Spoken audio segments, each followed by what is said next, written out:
If Citi Mobile won't let you finish sign up, it's usually a verification issue. Here's the fix. Make sure your phone number and email aren't already linked to another Citi profile.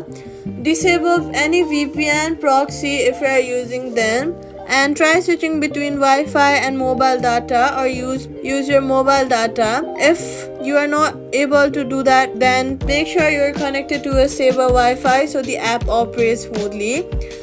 If the app freezes, continue enrollment at citi.com using a browser. Open Safari, search for onlineciti.com, and then try it from over there instead.